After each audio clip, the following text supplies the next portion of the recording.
Ok, estamos grabando, muchachos, y básicamente recapitulando las dudas que me habían hecho antes de que empezara a grabar, porque se me olvidó hacerlo de inmediato.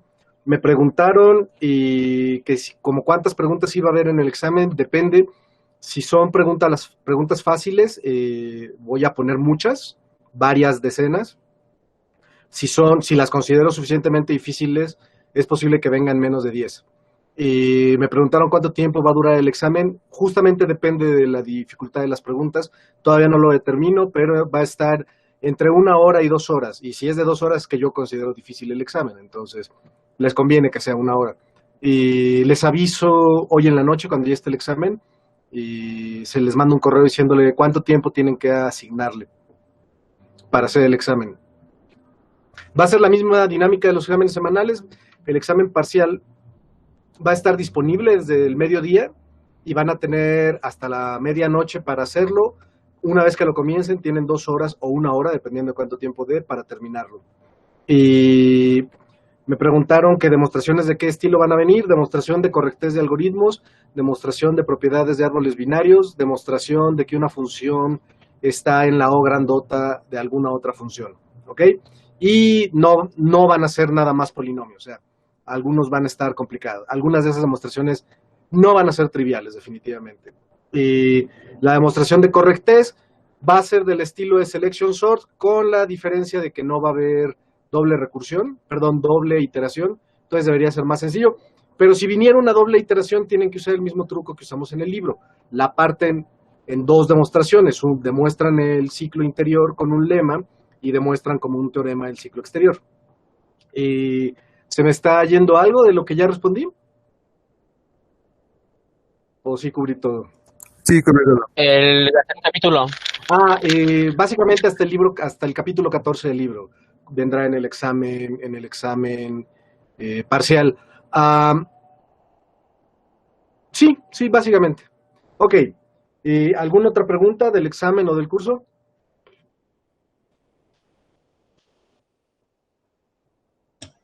Si la altura de un árbol vacío es -1, la profundidad de un árbol vacío también es -1. Lo que pasa es que no tiene sentido decir la profundidad de un árbol vacío, porque la profundidad es una característica de un vértice en un árbol. Supongo que podrías decir que es -1, pero más bien la pregunta, vamos, no somos matemáticos, no es un caso frontera, no nos importa demasiado. La profundidad, básicamente la profundidad de la raíz de un árbol no vacío está definida como 0, y la profundidad de un vértice que no es la raíz es la profundidad de su padre más 1. Entonces, tal cual está dada esa definición, no tiene sentido preguntar la profundidad del vértice vacío, ¿ok? Entonces, no tiene mucho sentido. No, la pregunta no tiene mucho sentido. Definitivamente no va a venir en el examen. Pero no van a venir, o sea, si hago muchas preguntas facilitas, sí van a ser de ese estilo, de dar definiciones, pero me estoy inclinando más a mejor ponerle 3 o 4 demostraciones pesadas y algunas preguntas, ejercicios más bien difíciles, y que sean relativamente pocos, como unos 10, ¿ok? Entonces, pero bueno, todavía no lo termino de decidir. Me preguntan algunos de sus compañeros, ¿tenemos que usar el látex en las demostraciones o notación como n paréntesis, n-1 paréntesis que cierra, diagonal, o sea, dividir entre 2 es válida? Es válido usar, básicamente que escriban fórmulas como programadores, está perfecto, no hay problema. Si les da tiempo lo pueden hacer en LaTeX, pero sinceramente no creo que les dé tiempo. Además, TC Exam no se presta a escribir, o sea, mucho LaTeX de golpe. Está más bien pensado para cachitos. Entonces, les recomiendo más bien que no usen LaTeX. Y no somos matemáticos. Entonces, la formalidad no es algo, vamos, la formalidad es un medio para alcanzar un fin, no un fin en sí mismo. Entonces, pueden ser relativamente informales, pueden brincarse pasos siempre y cuando no sean importantes, y va a estar bien, ¿ok? Eduardo pregunta si también vendrán preguntas de los primeros capítulos, que más bien son sobre Java. Van a haber preguntas de todo, o sea, en principio todo lo que hemos visto en el curso puede venir. O sea, Lo que pasa es que justo no sería exactamente una pregunta de qué son genéricos o qué son lambdas y de ese estilo, sino más bien les muestro un pedazo de código y les digo, este genérico cómo se resuelve o esta lambda a qué se evalúa y cosas por ese estilo, o sea, qué se imprime en la pantalla, cosas de ese estilo. Lo que pasa es que eso no sé si vayan a ser preguntas o ejercicios. O sea, en principio iba a ser 50% código y 50% preguntas, como generalmente son mis parciales, como fueron mis parciales de introducción a ciencias de la computación, los que la llevaron conmigo. Y eso creo que se va a mantener, pero no creo que nada más sea un cuerpo de código relativamente largo y que varias preguntas de ese mismo cuerpo de código valga como el 50%. Más bien me estoy inclinando a tener un cuerpo de código, o sea, más bien pequeños fragmentos de código y varias preguntas para cada uno de esos fragmentos, y entonces todas esas preguntas de código valgan 50%. Ahora, preguntas conceptuales, o sea, como justo, no, bueno, no sé, no les voy a dar una porque entonces ya no la puedo poner el examen, pero que no sea nada más de, que no se pueda resolver, perdón, responder con una palabra o una oración de 3 o 4 palabras. Más bien yo creo que ese tipo de preguntas no van a venir, sino que tengan que justificar algo de manera un poco más elaborada. Ok, chavos, ¿alguna otra pregunta? ¿No? ¿Todo clarísimo? ¿Qué es lo que más les está costando de las prácticas? A ver, espérense que Eduardo hace otra pregunta. ¿Cómo demostrar que la búsqueda binaria es correcta? Demostrar que la búsqueda binaria correcta es trivial. No es lo único que voy a decir al respecto, pero el libro dice por qué es trivial. Entonces, eh, eh, si... No, ¿cómo? Dice Eduardo, pienso que es por inducción sobre la longitud. No, no es por inducción sobre la longitud, Eduardo. No voy a decir aquí la respuesta. De hecho, esa viene en el examen, gracias, Eduardo. Entonces, está muy fácil. Vamos, chavos. Vean el capítulo de... Ah, no, es que eso no viene en el libro, ciertamente. Ah, no, sí, sí viene. Claro que viene. Permítanme.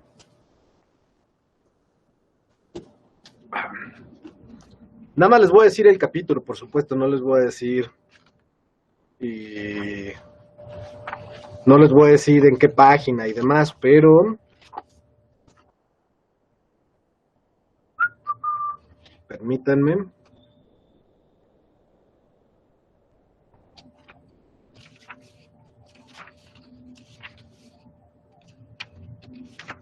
Sí, es en el capítulo 10. Se menciona. Pues sí, es donde demostramos correctez de algoritmos. Pero demostrar que la búsqueda binaria es correcta es trivial. Literalmente es trivial. O sea, y sí es por inducción, pero no es sobre la longitud del arreglo. Y ya es todo lo que voy a decir al respecto. Bueno, ¿alguna otra pregunta, muchachos?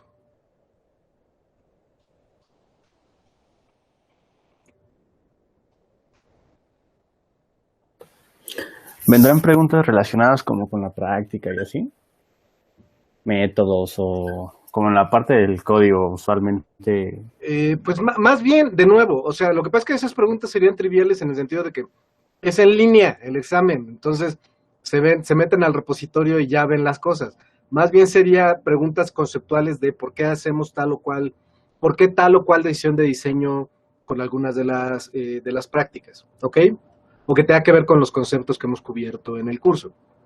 Y eso sí incluye genéricos, lambdas, colecciones, etcétera, etcétera.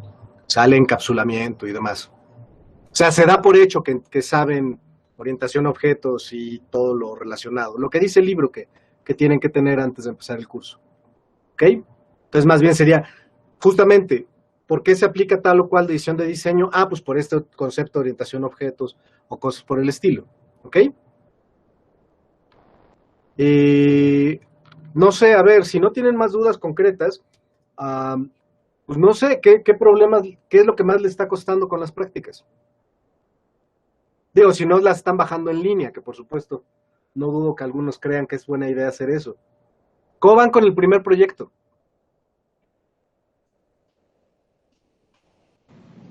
Respecto al primer proyecto, bueno, lo estuve viendo y bueno, llevé ICC con usted y se parece mucho al proyecto 2 que hicimos. No, no se parece Y mucho, es exactamente el mismo.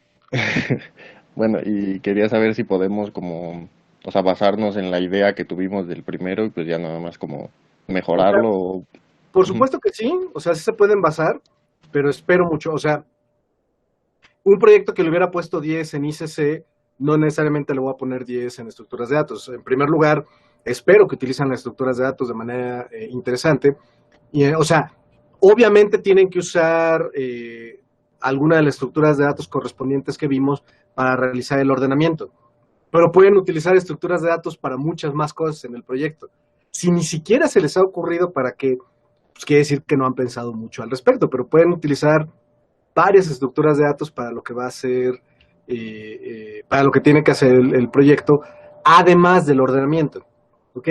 Entonces, si no lo hacen, pues lo voy a considerar que, o sea, no le voy a poner una calificación tan alta como hubiera hecho en ICC, porque en ICC, pues, ¿qué importa? ¿Ok? Los que no llevaron ICC conmigo, pues bueno, háganlo de cero, nada más piénsele bien. ¿Sí? ¿Alguna otra duda del primer proyecto?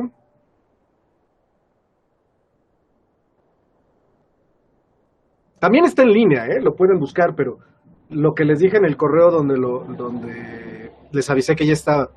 Si lo bajan, lo más probable es que me dé cuenta, porque tengo todos los proyectos que me han enviado mis alumnos desde hace como una década, entonces sí les pongo cero. Entonces, háganlo, o sea, ni siquiera para estudiar, para darse una idea, me voy a dar cuenta de que copiaron.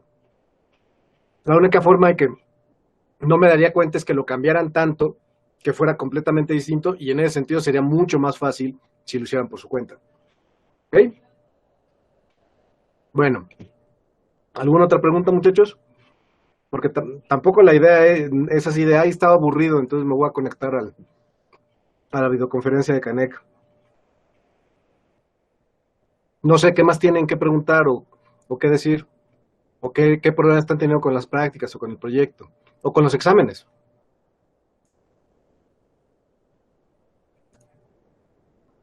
¿No? ¿Nada? ¿Le paramos aquí? Bueno, buenas tardes. Dime, Bruce. Yo tengo una duda con respecto a cómo manejo digamos, para las demostraciones los árboles, porque en el libro los árboles binarios se definen como, como un vértice especial que tiene tres propiedades. Entonces, si yo quisiera, por ejemplo, demostrar algo acerca de la relación de la altura con el número de nodos, cómo los tratos, no sé si me explico. O sea, lo que pasa es que las demostraciones no tienen nada que ver con la implementación, ¿sí me entienden? O sea, y nuestra definición es equivalente a la que usan los matemáticos, nada más mucho más rebuscada, justamente para ayudarnos a la demostración, perdón, a la implementación de nuestros árboles. O sea, para que haya un mapeo, una relación una relación muy fuerte entre cómo defino un árbol y cómo lo implemento. Ah, bueno, primero defino vértices y entonces pues mis árboles van a tener una clase interna vértice. Y luego un árbol pues es un vértice especial que es la raíz. Ah, bueno, pues la única propiedad de la clase árbol binario es la raíz, etcétera, etcétera. Y ahora, las demostraciones, o sea, pueden pensarlas sobre vértices directamente. O sea, pueden pensar a los árboles como los vértices con un vértice especial que es la raíz, pero bueno, o sea, no se tienen que meter con el concepto de que una cosa está dentro de la otra. Sencillamente, un árbol es el vértice raíz y ya, y nada más trabajan con vértices. ¿Ok? Y las demostraciones son, según yo, triviales, pero sin duda alguna la mayor parte de ellas son triviales. Nada más, pues sí, básicamente eso. O sea, no se hagan bolas. No se confundan con lo que utilizamos para la implementación, con lo que tienen que hacer para la demostración. Y pues lo que digo en el libro, que demostremos algo no quiere decir que lo implementemos bien, ¿sale? Entonces, digo, es bueno tenerlo demostrado, pero al momento de implementarlo no necesariamente nos sirve de mucho. No sé si estoy contestando tu duda, Bruce, pero o sea, básicamente olvídate de la clase árbol, nada más y piensa en los vértices. Y hay un vértice especial, que es la raíz, eso es todo. Así lo hacen los matemáticos, según yo. O bueno, así lo hacía Hortensia Ok. cuando yo llevé con ella teoría de gráficas. Ok, muchas gracias. No, ¿de qué? ¿Alguna otra duda, chavos? Porque, de nuevo, no es sesión social, no es reunión social para echarnos unos tragos. Pues Yo, de la práctica. Ah, perdón, sí, dale adelante, por A favor. ver, Luis Edgar. vale. Nada más tengo una duda con la forma de iterar los vértices, porque es la misma clase vértice la que implementa vértice árbol binario, pero no Ajá. entiendo cómo itera, o sea, trato de hacer como la equivalencia con los iteradores de las listas, pero no entiendo esa parte. No, bueno, es que iteran distinto dependiendo de la clase, ¿no? Para empezar, los árboles binarios no se iteran, en el sentido de que es una clase abstracta y, de hecho, no puedo tener una instancia de árbol binario que no sea instancia de alguna otra clase, debajo de árbol binario, pues. O sea, árbol binario es abstracta, no puedo instanciar objetos con ella. En particular, los iteradores no están definidos para árbol binario. Los iteradores se definen justo para árbol binario completo y para árbol binario ordenado. Y para árbol binario ordenado se iteran como arbolito de Navidad de arriba para abajo, zigzagueando. ¿Sale? Y árbol binario ordenado es un poco más complejo, pero pues justamente primero iteran el subárbol izquierdo, luego trabajan con el vértice actual y después iteran sobre el árbol derecho. Cuando digo iteran el árbol izquierdo e iteran el árbol derecho, obviamente me refiero a que recursivamente realizamos la iteración por el izquierdo y recursivamente realizamos la iteración por el derecho. Por supuesto, los iteradores, como su nombre indica, iteran. Entonces no podemos usar recursión. Entonces, ¿qué hacemos? Pues la emulamos con una pila. Con el árbol binario completo es más fácil porque iterar como arbolito de Navidad es utilizando una cola y eso no necesitamos iterar la pila de ejecución. De hecho, para iterar así, independientemente de iteradores de Java, de todas maneras utilizaríamos una cola y un while. Entonces no hay que emular la pila de ejecución. No sé si me está explicando, Luis Edgar. No sé si por ahí vaya tu duda. ¿O qué quieres decir con iterar? ¿Te refieres afuera de los iteradores de Java? ¿De la clase, de la interfaz iterator? No, creo que ya me quedó más claro porque sí estaba pensando que instanciábamos con árbol binario, pero es verdad que es abstracta. Exacto. No, bueno, lo que pasa es que también con la interfaz nos permite no iterar necesariamente, nos permite recorrer el árbol. O sea, pedimos un vértice árbol binario raíz de cada árbol y ya con ese podemos irnos por el subárbol izquierdo, bueno, por el vértice izquierdo, derecho, etcétera, etcétera. Y entonces podemos recorrerlo como nosotros queramos, no necesariamente haciendo una iteración, podemos estar dando vueltas ahí si queremos, que algunos algoritmos de hecho requieren eso. Pero bueno, ¿alguna otra duda? Tú tenías una, Eduardo, me parece, o Fernando. Yo. ¿Qué pasó, Fernando? Bueno, son dos. La primera de si tenemos un árbol ordenado, pero que tiene, digamos, muchos hoyos, que su altura no es mínima, no es la mínima que podría tener. Al momento de girarlo, digamos, girarlo a la derecha y girarlo a la izquierda, se reordenan, digamos, todos estos vértices, ¿no? Pero al hacer giro derecha, giro izquierda, conseguimos la altura mínima que podría tener este árbol. A ver, son varias preguntas. Primero, no se reordena en el sentido del orden de los elementos. De Sí, hecho, sí. lo chido de los giros es que el orden se preserva, ¿ok? Entonces, Sí, sí, sí. la estructura del árbol cambia, pero Eso, justamente perdón. Sí, la el estructura orden de del los árbol. elementos se mantiene. Ahora, si girando a la izquierda y a la derecha podemos obtener la altura mínima, sí, por supuesto. El problema es que no es con un giro, o sea, pueden ser muchísimos. El ejemplo, a ver, déjenme ver si todavía funciona, porque hace tiempo que no lo corro.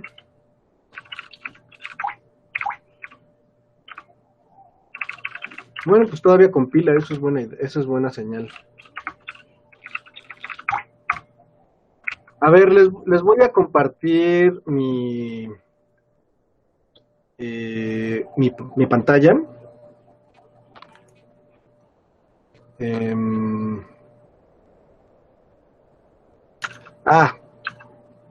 No, pero sí puedo compartirlo todo, ¿no? Ya. Sí ven lo que yo veo. Debería haber una pantalla casi blanca. Sí. No puedo ver el chat, entonces tienen que hablar, ¿eh? Sí, Sí, se ve, profe. Perfecto. Ahora, a ver si todavía funciona, porque hace rato que no. Ahí está. Ese es un árbol binario, obviamente, ordenado. Es el caso extremo de lo que decías, ¿no, Fernando? Es binario ordenado, pero está completamente desbalanceado. ¿Sale? Sí. Entonces, voy a girar a la izquierda sobre el 1. Al girar a la izquierda sobre el 1, varía un poquito la altura, pero no muchísimo.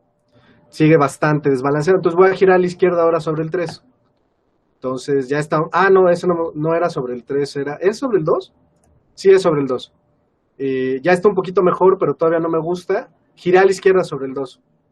Entonces, lo que voy a hacer es, voy a girar a la... ¿Qué me conviene? Creo que a la izquierda sobre el 3, ándale. Pues la obvia es a la izquierda sobre el 4, ¿no? Y eso está mejor, pero sigue siendo altura lineal. ¿Ok?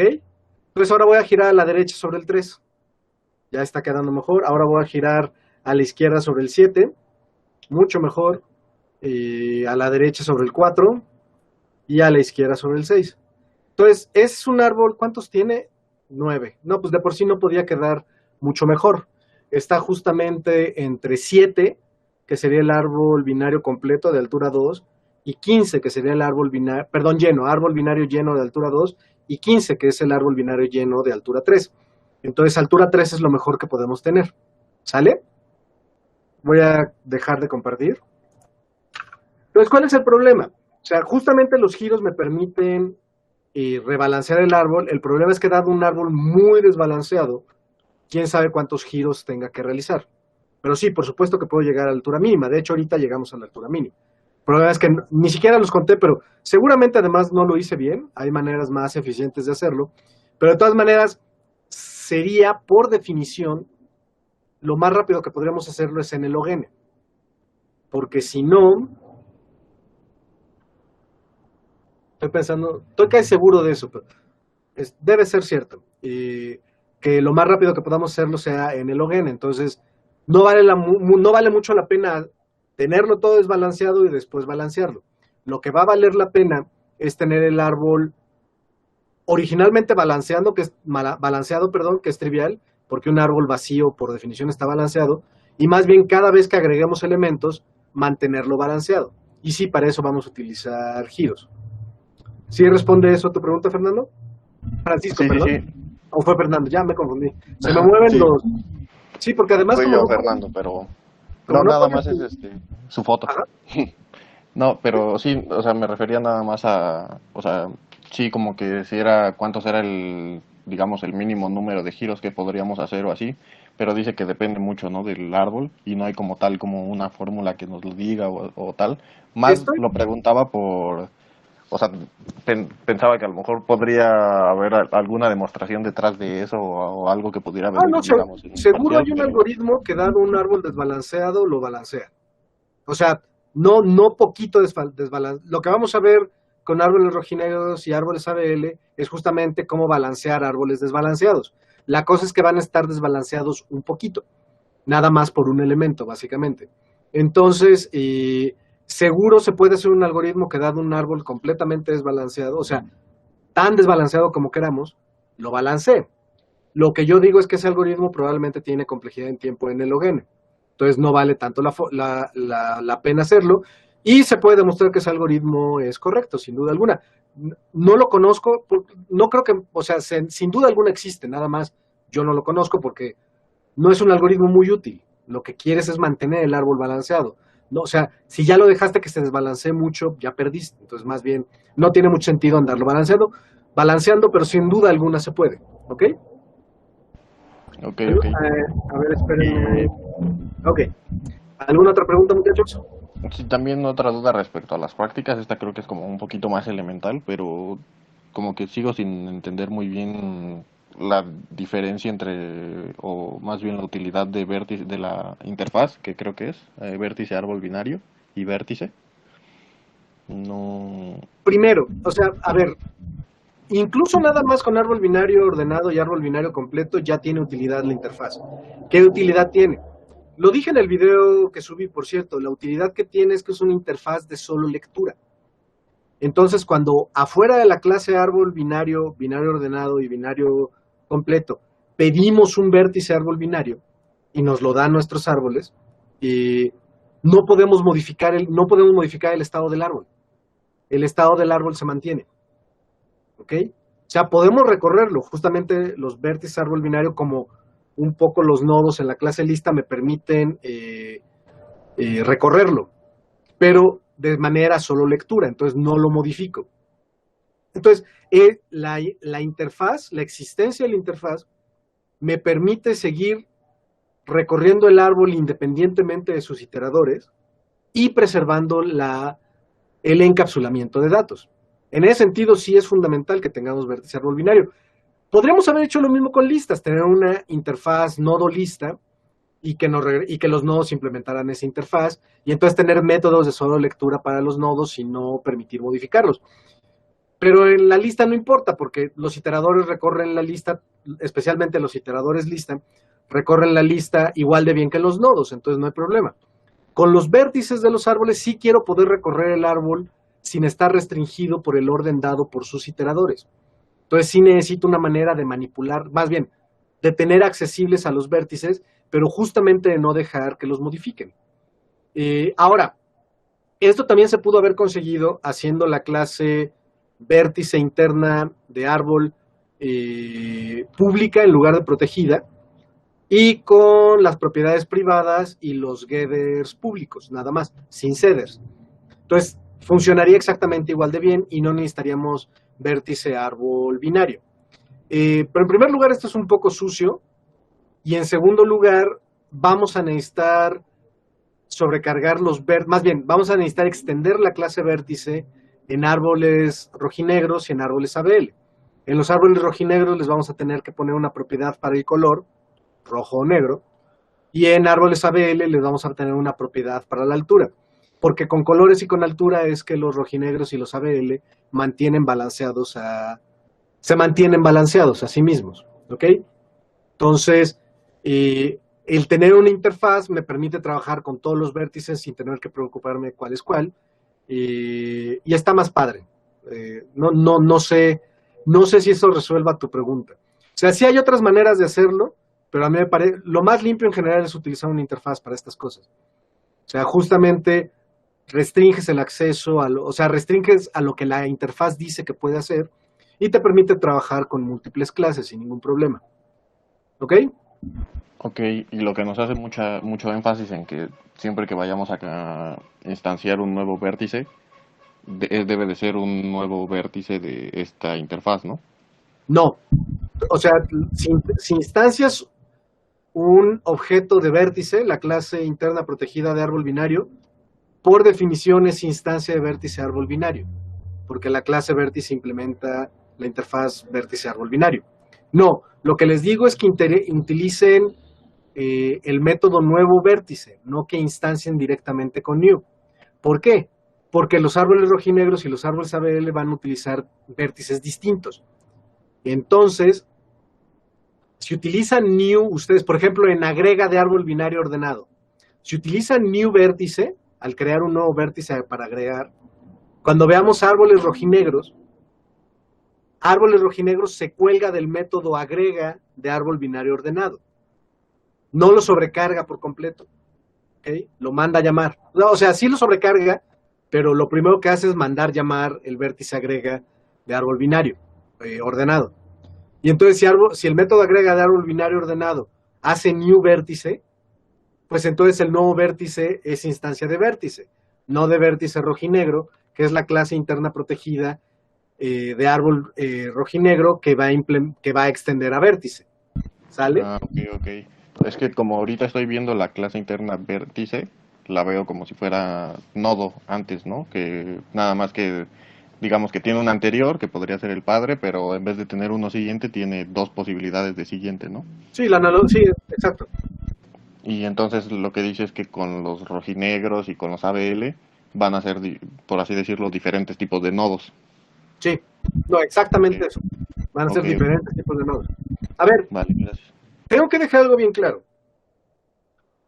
Casi nadie en el mundo ve estructuras de datos así como yo lo veo.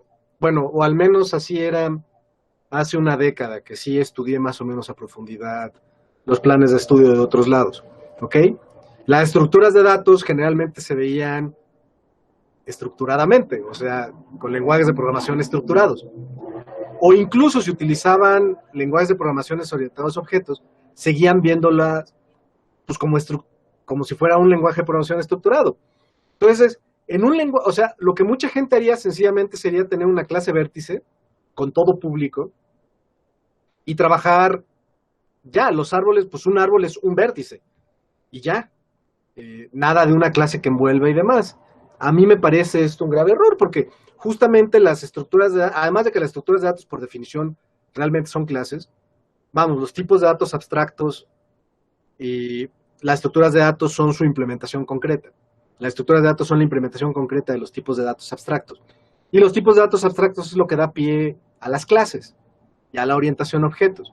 Entonces, a mí se me hace una pérdida de oportunidad justamente reafirmar un montón de los conceptos de orientación a objetos que tienen que cubrir, utilizándolos en las estructuras de datos clásicas, que es las que se ven en este curso. Cosas como listas, árboles binarios, etcétera, etcétera. Y entonces, esto resulta en que el diseño sea un poquito rebuscado a primera vista. Esto de tener un vértice protegido que implementa una interfaz y que luego sobrecargamos y demás, pero es de las cosas que Java nos permite hacer y que la verdad jalan muy chido. A mí me gusta mucho cómo queda de esta manera. Nadie implementa así árboles binarios, bueno, rojinegros, de hecho, pero está padre, ¿ok? Nada más, sí tienen que tener bien claros los conceptos de orientación a objetos y en particular para lo que vamos a hacer con árboles binarios, lo que ocurre con el despacho dinámico al crear objetos.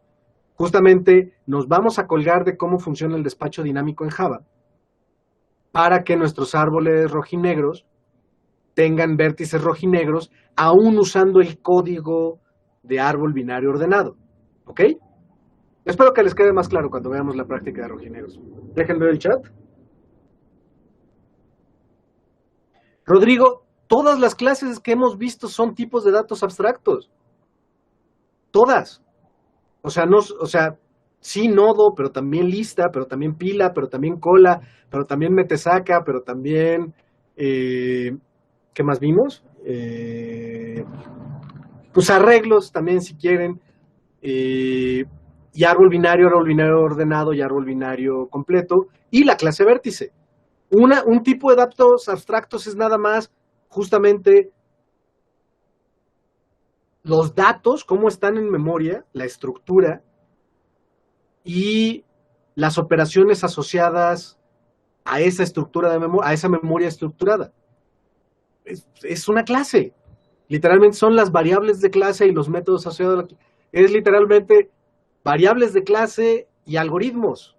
O sea, memoria y algoritmos. Es un tipo de datos abstractos. Por eso les digo que da pie a la orientación a objetos.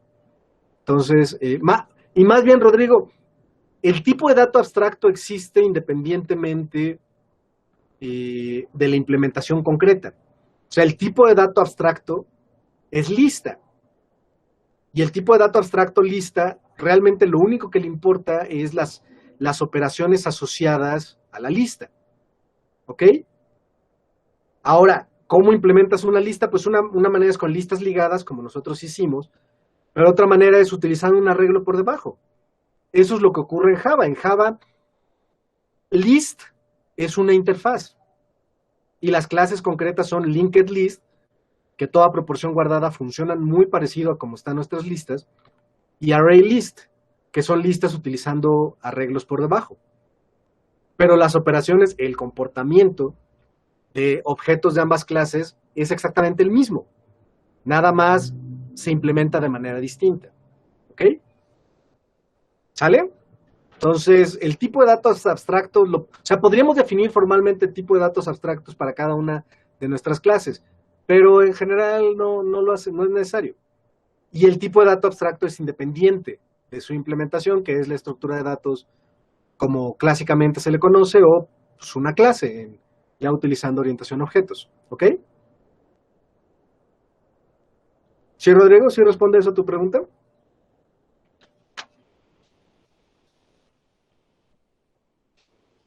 Bueno, quedan 18 minutos, chavos. ¿Qué más dudas tienen?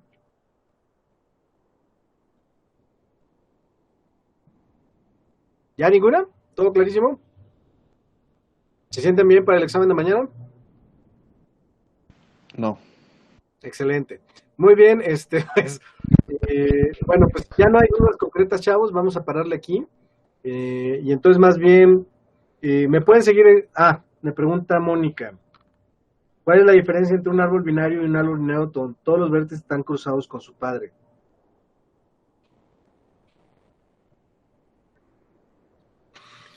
¿Esa venía en un examen semanal?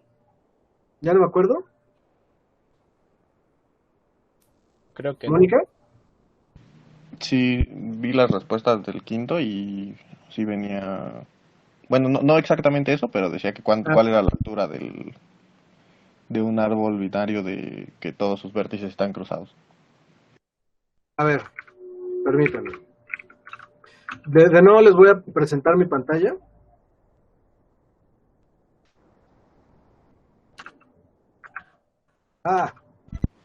Aquí están. Y, a ver, Mónica, mira. Un árbol binario donde ninguno está cruzado, es así. Ningún vértice está cruzado con su padre porque todos son derechos. ¿Sale? No está funcionando el método que limpia el árbol. Bueno, entonces, ¿cómo sería uno donde se crucen? Sería... Le tengo que pensar tantito, denme un segundo. Creo que sería así. 6, 2... Ajá. ¿Ya vieron ese? Ahí todos los vértices están cruzados con su padre. El 6, excepto el 6 porque el 1 es la raíz, pero el 2 es izquierdo, pero su padre es derecho. El 5 es derecho, pero su padre es izquierdo. El 3 es izquierdo, el 3 es izquierdo, pero su padre es derecho. Y el 4 es derecho, pero su padre es izquierdo. ¿Sale? Entonces, básicamente era una pregunta medio de truco. Básicamente era una pregunta de truco, porque este ejemplo donde todos están cruzados es equivalente al ejemplo donde es todo un chorizote, donde el árbol es una única rama. ¿Sale? Era nada más eso. Bueno. ¿Tenían que demostrarlo? No, ¿verdad? En los semanales no les pido que demuestren cosas en general. Ok. No, y la demostración esa es muy fácil, entonces no sé si vaya a venir, pero bueno. ¿Alguna otra duda, chavos? Rodrigo pregunta. El tipo de dato extracto es un modelo matemático, justamente. Los introdujo Bárbara Liskov en 1974, si mal no recuerdo. Les digo y les confirmo. Sí, en 1974 lo introdujo Bárbara Liskov, una de las dos únicas mujeres que han ganado el Turing Award, que es como el premio Nobel de computación. Y introdujo el tipo de dato abstracto como modelo matemático, justamente un sistema de tipos, y que dio pie a lo que es la programación orientada a objetos. Bueno, a ver, un paréntesis. La programación orientada a objetos técnicamente nace con un lenguaje de programación que se llama Simula, que es de los 60, de hecho es viejísimo, y que es de hecho el que introduce cosas como clase, método, propiedades, etcétera, etcétera. Pero ya que Bárbara Liskov define el tipo de datos, bueno, fue Liskov y coautores, no fue nada más ella. Pero ya que definen lo que es el tipo de datos abstractos, entonces los programadores comienzan a implementar bibliotecas con estructuras de datos. Justamente bibliotecas con listas, árboles y demás, porque eran como que las más necesarias, basándose ya en el concepto formal de lo que es un tipo de datos abstractos. Y después gente como la gente de Smalltalk y la gente de C++ y demás, lo que hacen es, siguiendo todo todo el vocabulario que inventaron los de Simula para orientación a objetos, lo empiezan a aplicar a la teoría de tipos de datos abstractos de Bárbara Liskov, ¿sale? Y entonces la orientación a objetos es básicamente lo que surge, la orientación a objetos moderna, no la de Simula en los 60, la moderna, surge de eso. Pero sí, los tipos de datos abstractos, abstracto ahí no se refiere a abstracto de clase abstracta. Abstracto se refiere justamente a un concepto matemático abstracto, no concreto en el sentido de implementación. ¿Ok? Nosotros utilizamos abstracto en orientación a objetos justamente para una clase que no podemos instanciar, que no puede tener instancias concretas instanciadas por la misma clase. Puede tener instancias, pero van a ser instanciadas por subclases. Por cierto, Bárbara Liskov también es la que da el principio de sustitución de Liskov, que es lo que define la herencia, es la definición formal de herencia. Pero bueno, eso ya es otra discusión. Sí, el tipo de datos abstractos es independiente de la implementación, Rodrigo. La implementación depende de justo cómo está definido el tipo de datos abstractos, pero el tipo de datos abstractos es un modelo matemático abstracto. ¿Alguna otra pregunta, muchachos? La verdad no estoy yo muy familiarizado con, pues bueno, un poquito, ¿no? Con las demostraciones respecto a cositas de computación. Y como que aún me cuesta así un poquito, como digamos, como quizás hasta de cierto modo como que me causa shock, así de, ok, ¿cómo es que se demuestra esto? Pero no estoy como al 100 sabiendo demostrar estas cositas. Y no sé si hay digamos, literatura en este aspecto como para introducirme poco a poco, porque también estoy interesado en llevar como la materia de análisis de algoritmos, pero... el problema, si me lo preguntas en general, así a largo plazo, el Cormen. El Cormen es el libro definitivo al respecto. ¿Y para empezar? Sí, no es pesado el Cormen, nada más es muy grueso. Está muy grande. Sí, realmente sí es pesado.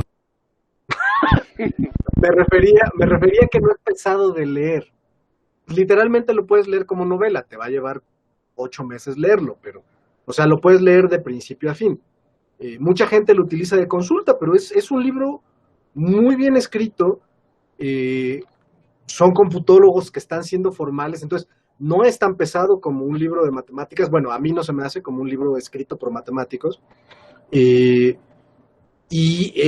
justamente, son puras demostraciones de este estilo. Por eso te decía a largo plazo. No sé si valga la pena. Diego, tú tienes yo siempre digo que el Cormen, a mí no sé, no veo, porque además no necesitas nada del otro mundo para entender las demostraciones del Cormen. Básicamente necesitas inducción y ya. Sí, ¿no? Supongo que también un poquito de matemáticas cálculo para ciencias aplicadas o como se llame ya lo que ustedes llevan, porque ya no llevan cálculo diferencial integral, solo para entender algunas de las cosas de cotas, pero ni siquiera estoy muy seguro que sea necesario. ¿Tú, Diego, tienes alguna referencia menos agresiva que el Cormen? Que yo sigo diciendo que el Cormen no es agresivo, nada más está muy grueso, nada más sí son como 1800 páginas y cubren básicamente como 500 algoritmos o más. pues los recursos que yo me sé son mayormente como no para programación orientada a objetos ni procedimental, sino funcional. Entonces, ahí sí casi todo es por Claro. recursos ¿Cómo se llama estructurales. el de Skim, el del químico, el del alquimista? Ya no me acuerdo. Busquen el libro El alquimista de Skim, ya vienen un montón. Ay, perdimos a Diego. Hay un libro de Skim que es del alquimista y ese está muy bonito. O sea, el problema más grande es que utiliza Skim, que ya es un problema en sí mismo porque Skim apesta. Pero, y de todas maneras hay gente que se quejaría mucho de eso, Diego, del alquimista, del libro del alquimista. Ya, estructura e interpretación de programas de computadora. Eso, También conocido como. ¿Es de Riz? Ese es ICP de Abelson, Sussman y Sussman. Ok. Sí, Riz era la universidad. Pero no lo... A ver, pero de hecho lo que dice Diego, si lo que te interesa es la demostración de correctez de algoritmos, el Cormen es ¿cómo se dice? La autoridad final. Si no es eso, es el arte de la programación en computadora de Nut. Y eso sí lo considero pesado, porque Nut es computólogo, pero está loco. Lleva literalmente 50 años escribiendo esos libros y no va a acabarse, nos va a morir antes. Entonces, ahí las demostraciones son mucho más formales, pero mucho más. A mí se me hacen, además, se inventa básicamente un lenguaje de máquinas para poder hacer todas sus demostraciones. A mí se me hace una locura. Yo diría que literalmente el Cormen, lo que pasa es que sí no es algo para estudiar de un día para otro. ¿Ok? Ahora, en mi libro sí cubro demostraciones para demostrar que una función está en la O grandota de otra función, y sí cubro la demostración de que un algoritmo es correcto, el selection sort. Digo, a bastante detalle. Son de ese estilo. Y básicamente entonces las demostraciones de complejidad son demostrar que una C y una N0 existen, y eso es básicamente las dan. O sea, dicen, tengan esta C y esta N0 y miren, funciona esto.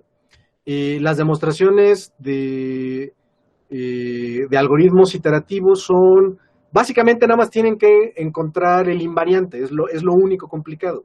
Y después una demostración por inducción. Las demostraciones de algoritmos recursivos son directamente por inducción.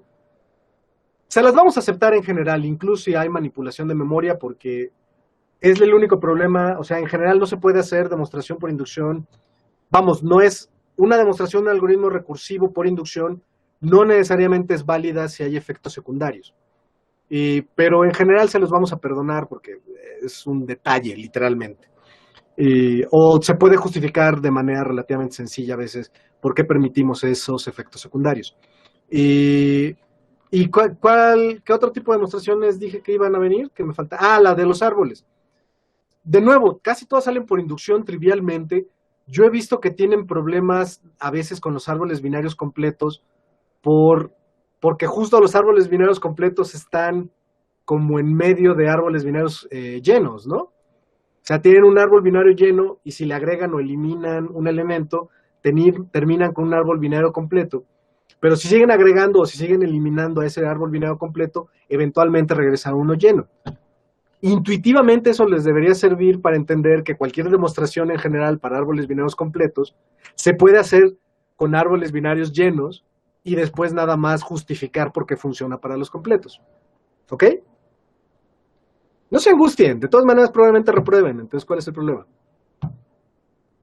Bueno, faltan 5 minutos, entonces si ya no... ¿Qué pasó, Fernando? No, que muchas gracias y voy a procurar checar el Cormen, nada más. Pero el Cormen sí es como buscarte una nueva novia, o sea, sí es un compromiso a largo plazo, ¿eh? O sea, no es un libro que agarras y ojeas de vez en cuando.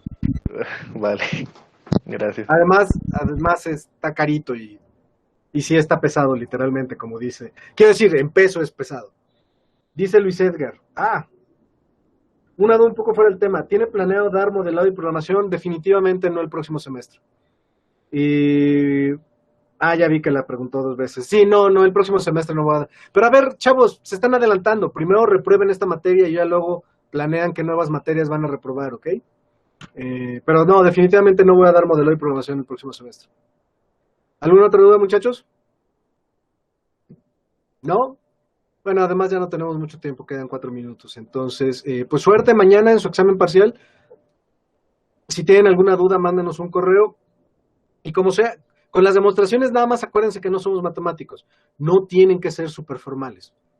Con que den la intuición correcta de la demostración y no se inventen cosas, en general van a estar bien, ¿sale? Entonces, bueno, si no hay nada más que decir, pues aquí le pararíamos, chavos. Pues gracias por venir. Lléguenle.